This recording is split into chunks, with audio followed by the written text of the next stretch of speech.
First story. My boss's son bullied my daughter for school counsel. I allowed him and demanded my daughter step down to keep my affair with my boss hidden. Then grounded my daughter as punishment and allowed her school to suspend her when she defended herself from the bully. Now my husband has found out, and my daughter has abandoned me. I'm regretting my actions. I 31F have a daughter who just turned 11.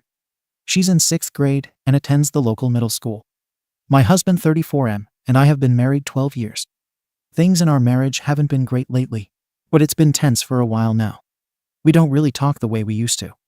A lot of passive comments, eye rolls, and disagreements that turn into full nights of silence. He says I'm not the same anymore, and I think he's gotten too comfortable being critical of me, especially in front of our daughter, which I hate. Anyway, I work in a private consulting firm, and recently I was promoted to a senior role.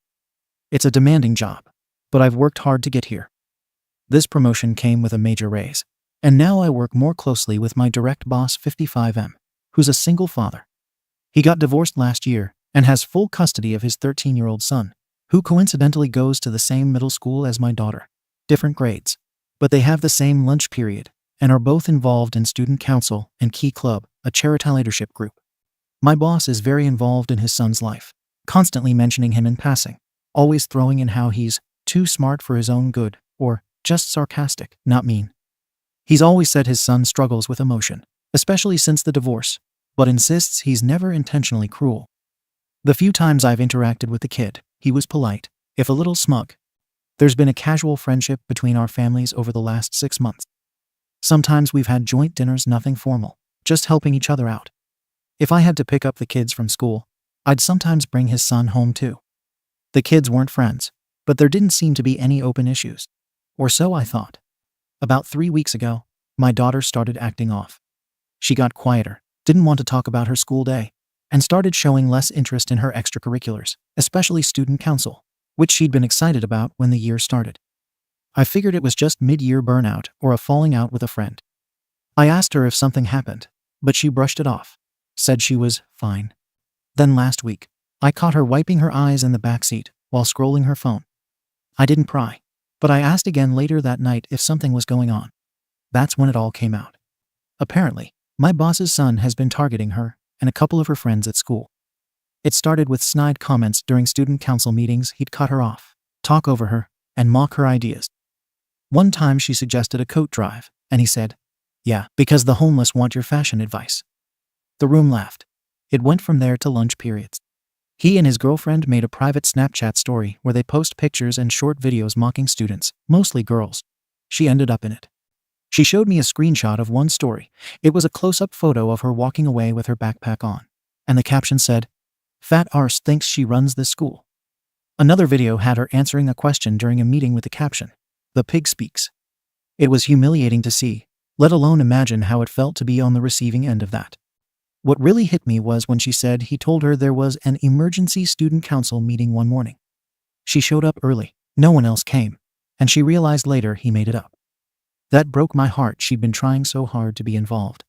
I asked her why she never told me any of this, and she said, "Because it's your boss's kid. You'd just say to ignore it."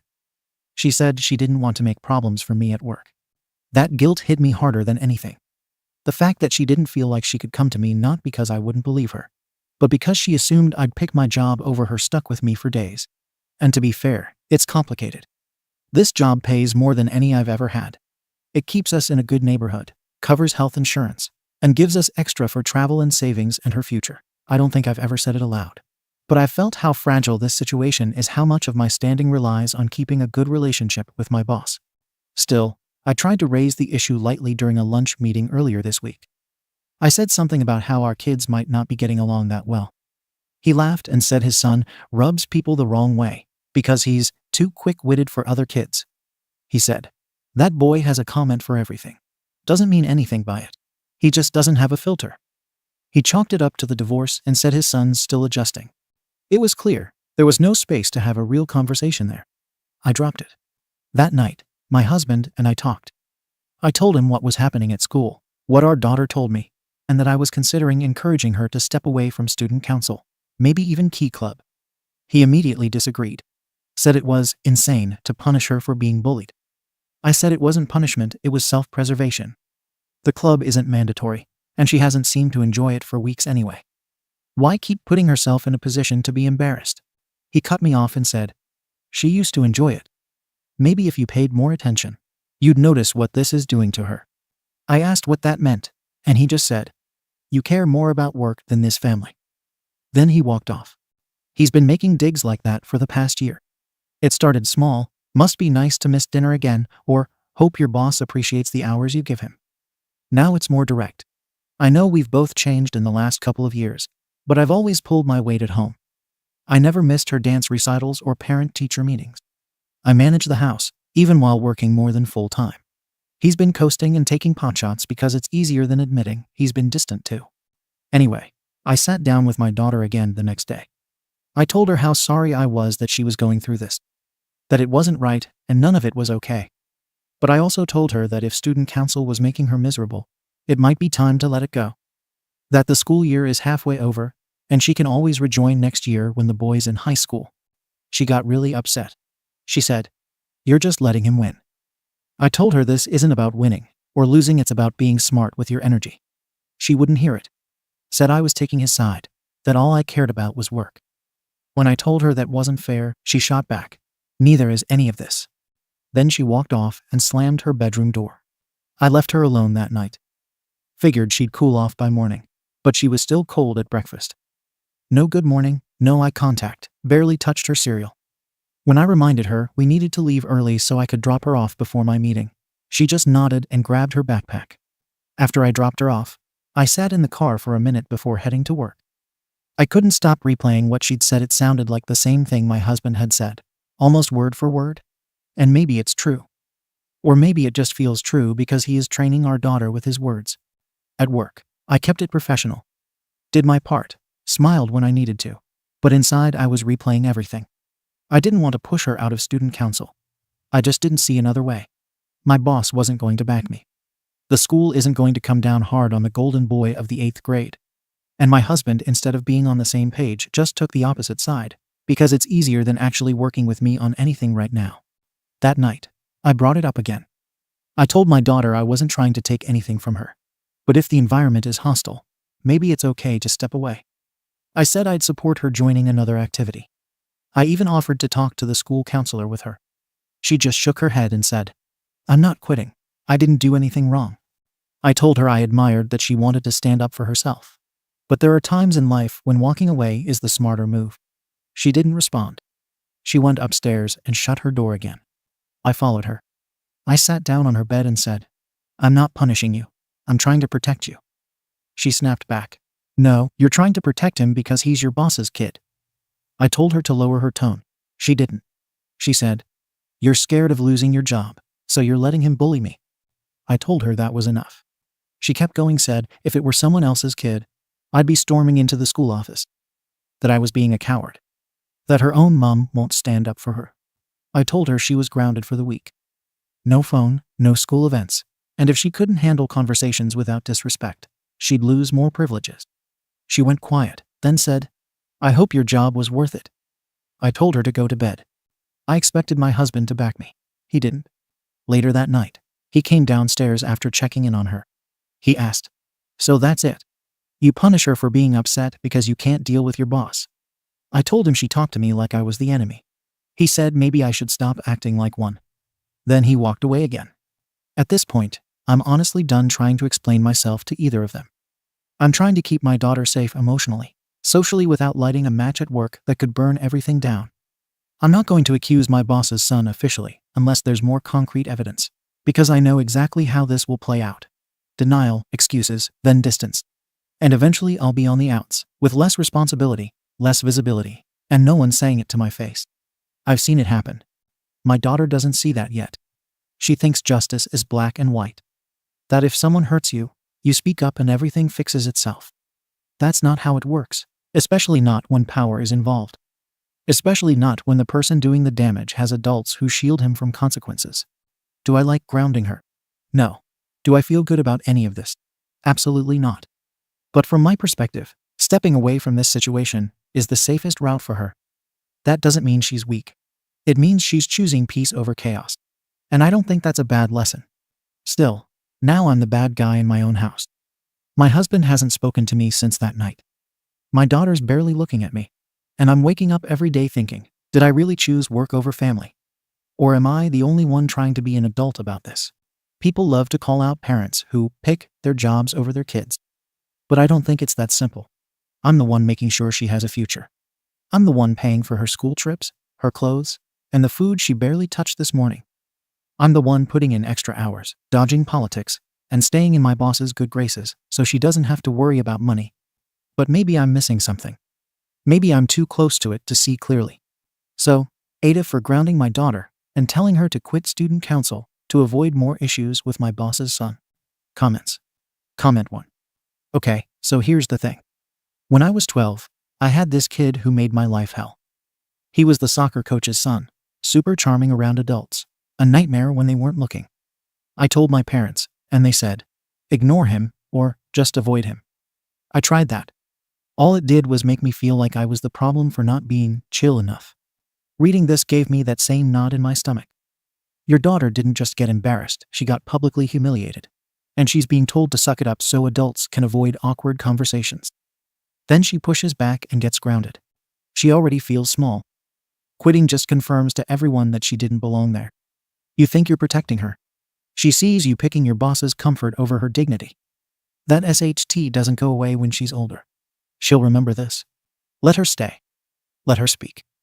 Even if no one listens, at least she won't feel like you shut her down too. Comment 2. YTA.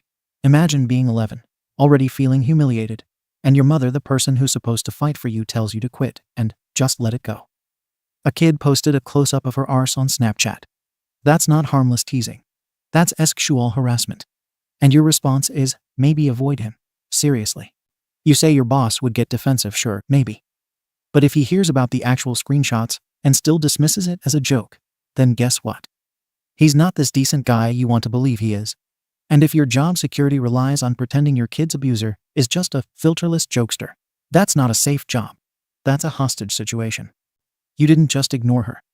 You punished her for standing up for herself. This isn't about one club.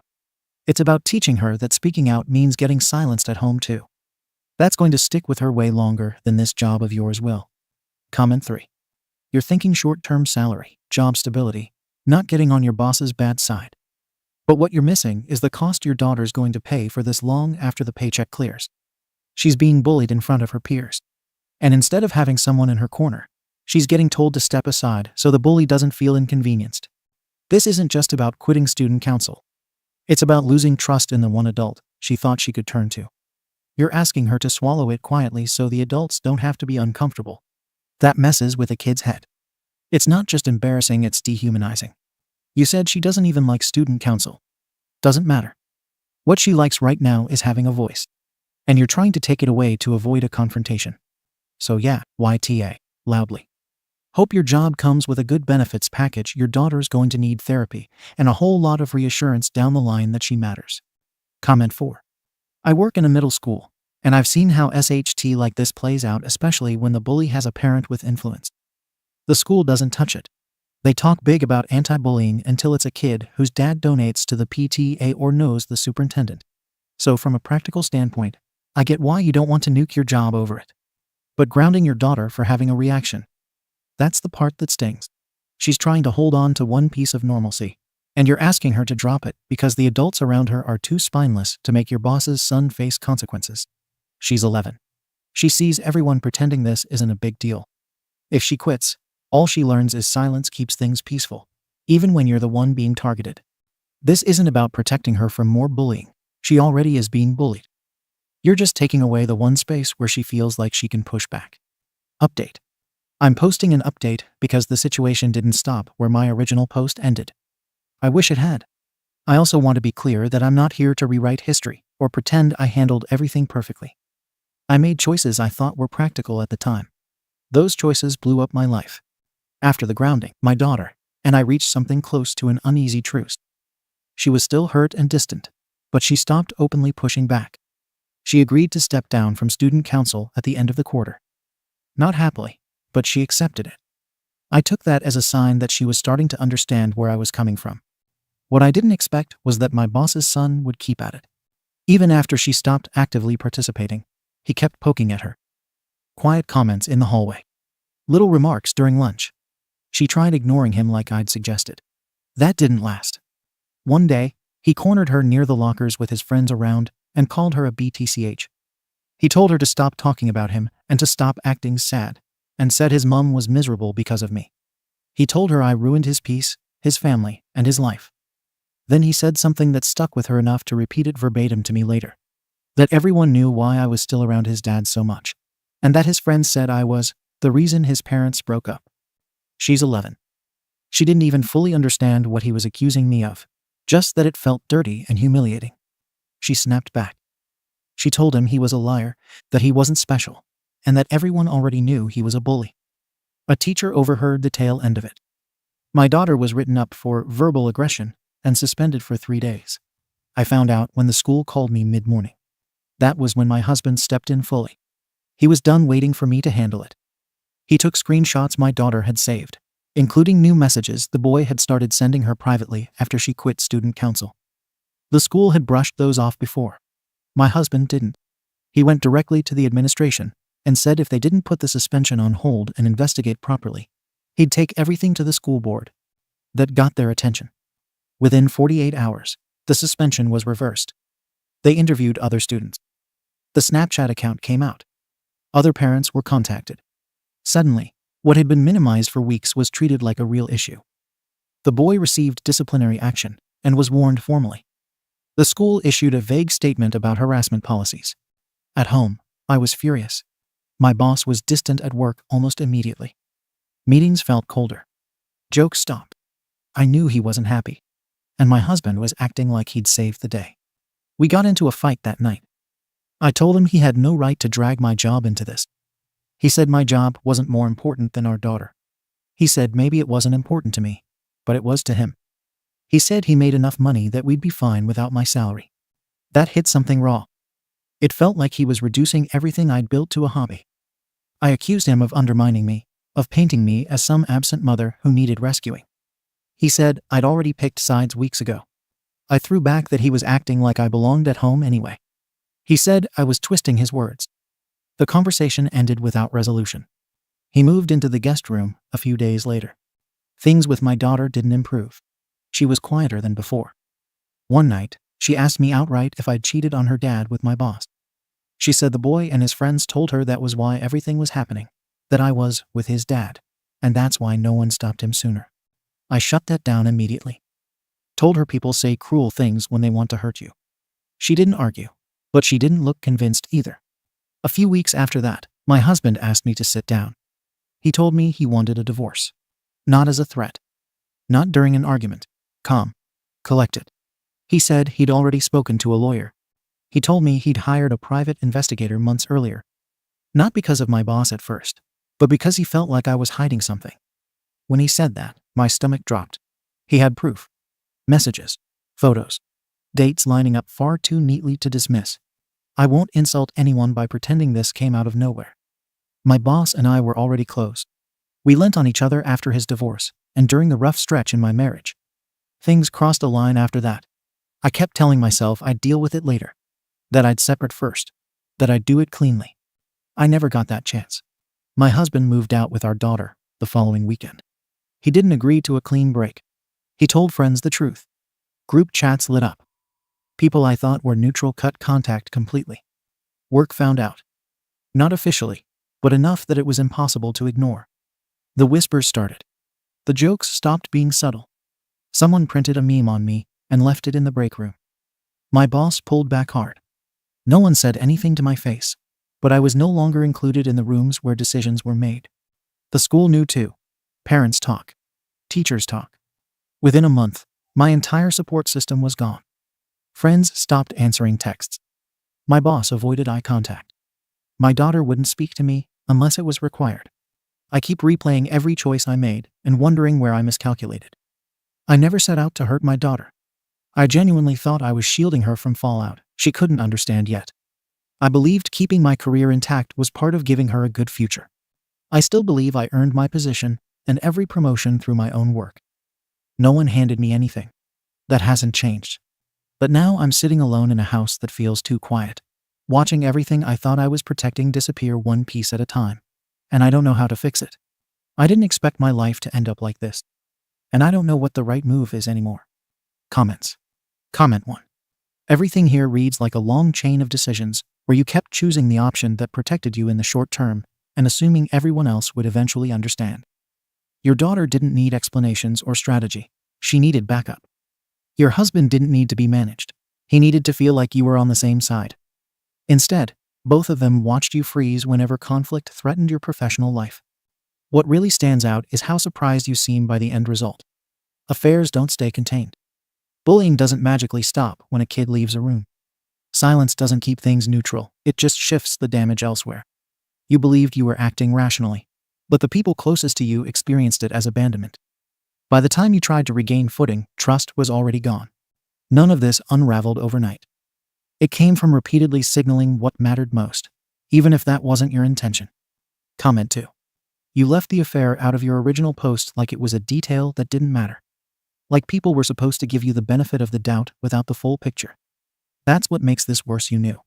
You were already sleeping with the kid's father, and still managed to write a whole post asking if you were in the wrong for not defending your daughter. Of course you were. You just didn't want to say why. His son knew. That's why he lashed out. That's why he said what he said. He was furious and confused, and he took it out on the one person he could get to. Your daughter got caught in the crossfire of your relationship, and then you grounded her for reacting. Every part of that was cruel. You lost your family, your reputation, and your job's respect. Honestly, you earned it. Comment 3. Give it up. You've burned through every chance to play it off like a misunderstanding. You cheated.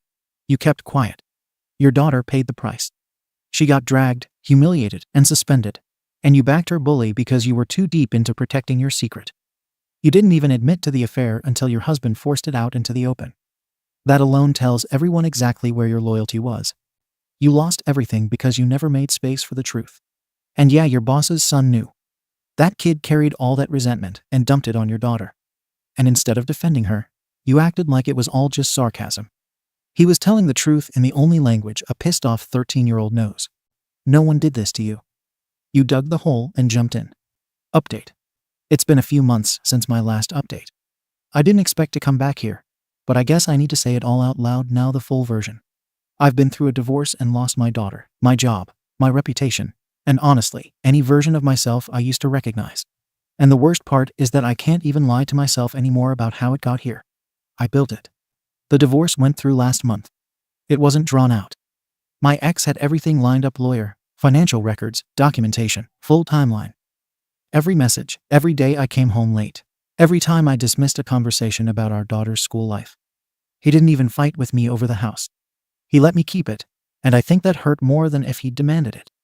He wanted distance, not punishment. He took full custody. He argued parental alienation and emotional neglect, and the court believed him. I tried. I really did. I pushed for partial custody, joint therapy, visitation schedules, anything. I brought gifts to meetings. I even signed up for parenting classes, thinking that might help. It didn't. Then I crossed a line and made things worse. I started showing up where I knew they'd be a weekend market, a school function, a club showcase. I wanted to be seen trying to show effort. My daughter avoided me completely. At one event, I brought her a birthday gift and walked across the lawn to hand it to her. She turned her back, and my ex told me flatly, "You were asked not to come." I didn't leave quietly. I stood there too long, watching her talk to her friend, laughing like I'd been erased. That was the last time I saw her in person. A week later, my ex filed for a full relocation. He said staying in the same town created avoidable emotional distress, and shared documented visits, dates, and even footage. Apparently, I'd become a disruption, not a parent trying to make amends. The court sided with him. He owns a business, so he was able to move out of state easily and enroll her in a different school. He left no forwarding address. The only thing I got was an email with updated legal documents and a short note. Please don't contact her until she asks. So yes, I lost my daughter. I have no one to blame but myself. Looking back, I keep wondering when I stopped being a mother first. I thought I was being strong. I thought protecting my job was protecting our life. I justified every passive choice, ignoring the bullying, brushing off her concerns, and grounding her when she reacted. All because I didn't want to jeopardize a work relationship. I told myself it was temporary. That once things stabilized, I'd fix it all. Instead, I let her be torn apart by a teenage boy who hated her because of what he suspected about me. And I kept lying to myself that the timing of my relationship with his father had nothing to do with his actions. I told myself he didn't know. But he did. Of course he did. Kids always know. And I should have known better. What I haven't said before is that I did think my boss was a good man. Charming, funny, confident, he made me feel understood. He gave me attention when everything at home felt cold. And yeah, he told me what I wanted to hear. That his marriage had been dead for years. That he admired how smart I was. That my husband didn't deserve me. We never had some long romantic plan. But I let the lines blur, and when things got physical, I crossed them fully. I wasn't tricked. I was stupid. When everything came out, I tried to cling to what little power I had left. I emailed him and told him I'd lost my family, and that I hoped he'd at least be honest with people at work. I asked him to confirm we weren't some tawdry affair during his marriage. He didn't respond. What he did instead was forward my message to HR with a note that he was maintaining professional distance. They brought me in for a closed-door meeting. He didn't show up. They told me I'd violated internal ethics, then gave me the option to resign quietly. I stayed silent about it for a few weeks. Then I lost it. I posted a long thread on an anonymous forum about how corporate culture punishes women for relationships men initiate. I didn't name him. But the details were obvious. People figured it out quickly. Someone screenshotted the post and sent it around. I became an office joke. Again. I had nothing left to lose, so I sent another message, this time to a few close friends, sharing everything. I told them how he had made comments about starting fresh, and how we had dinner multiple times before he even filed for divorce. I told them I never planned to wreck my family. I just fell into something I wasn't prepared for. One of them sent it to his ex-wife. She replied. She told me I was disgusting. Said I blew up a family, and then wanted sympathy. She CC'd the boss. That was the last communication I ever had with anyone from that office. I spent 5 months unemployed after that. I applied everywhere: admin roles, assistant positions, even lower paying consulting jobs out of town. No bites. Finally, a small firm took me in on probation. I commute 45 minutes. It's quiet, cold, and low paying, and I can't transfer out of state yet because I'm still in the middle of legal agreements tied to custody. I wake up every day tired. I used to walk into rooms and feel like I had presence. Now I feel like a warning sign. I catch glimpses of myself in mirrors and wonder who the hell I've become. I lost the shine. I don't trust anyone. I second-guess everything. I don't talk to my ex. I don't have any mutual friends left. My boss moved on easily. New assistant, new jokes, clean image. His son stayed in school after all. Mine didn't. If I could go back, I'd have started with honesty. With my husband. I told him I wasn't happy. I asked him to meet me halfway. If he couldn't, I'd have ended the marriage with clarity instead of sneaking around. Then maybe I'd have entered something new with dignity, not desperation. Instead, I clung to a man who told me what I wanted to hear, while I ignored the daughter who needed me to see what was right in front of me. She doesn't need me anymore. And maybe she never will again. Comments. Comment 1. You let your ambition rot everything around you. The way you talk about your ex, how he lined everything up, how he documented things, you make it sound like he was some scheming rival. But he didn't destroy your life. He protected his daughter from someone who let a teenage boy harass her while hooking up with his dad. Your biggest mistake wasn't the affair. It was thinking you could outmaneuver everyone while lying to half the room. You called it sacrifice. What you really did was play every side, thinking you were the smartest person in the game. And when it finally collapsed, you pointed fingers like you weren't holding the matchbook. Comment 2. If my kid ever came to me with half the SHT your daughter went through, and I found out her mom knew, but chose to stay quiet to keep her job or her affair hidden, I would have left the next damn day too. You talk like you lost everything and have nothing left. Now your daughter lost her trust in her mom. She stood up to her bully, got punished, and then found out her mom was sleeping with a bully's dad. You grounded her while sneaking around. And when your husband stepped in, you made him the problem. She doesn't need gifts. She doesn't need blog posts or long messages. She needed someone to protect her the first time she asked. And you picked silence. Comment 3. This sounds so much like what happened to my aunt. She prioritized her career and her relationship with her boss, while her kid kept shrinking into the background. Eventually, her daughter just stopped trying. Wouldn't call, wouldn't visit. She's 26 now and still won't speak to her. And my aunt sits around acting shocked every holiday. You talk a lot about how drained you feel. But your daughter went through all of this while being 11, suspended, harassed, humiliated, and ignored by her own mother. And she still tried to reach you. She asked questions. She looked for answers. And you dodged them until she stopped asking. You didn't just lose your kid. You taught her what love doesn't look like. Second story. My husband loves me, my daughter. But he never gifted me anything but bought a present for his female friend. And it's rubbing me the wrong way.